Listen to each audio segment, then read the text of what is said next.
Ils ont survécu à une première catastrophe, mais doivent abdiquer face à la seconde. Après les feux de l'été 2022, ces pins font face désormais au fléau du scolite.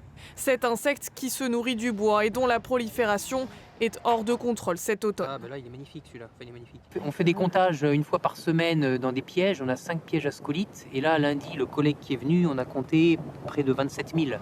Déjà fragilisés par les incendies, les pins n'ont alors plus la capacité de se défendre face à l'attaque des insectes, plusieurs milliers parfois sur un seul arbre. Quand on a comme ça une accumulation de résine, un petit cône, bah en fait c'est que l'insecte est rentré à l'intérieur, il a creusé sa galerie et ça finit par couper la circulation de la sève et ça fait mourir à petit feu l'arbre. Face au désastre, une seule solution, abattre au plus vite les arbres infestés.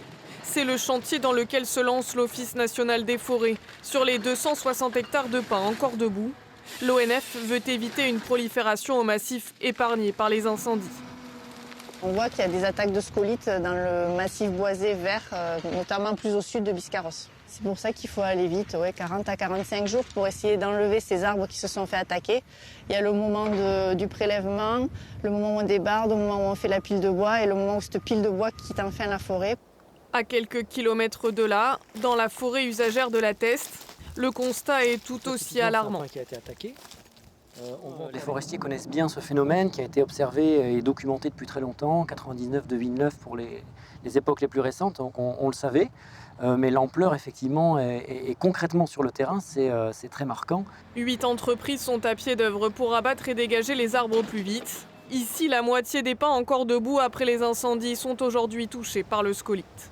Quand on fait le bilan de l'incendie et du scolite, à la fin, il ne reste pas grand-chose. Donc les efforts ils vont beaucoup porter finalement sur la régénération. Et là, c'est aussi un autre chantier qui sera plein d'embûches aussi, plein d'obstacles, mais qu'on va relever évidemment avec détermination. La question désormais est de savoir comment la forêt va se relever de ces drames successifs.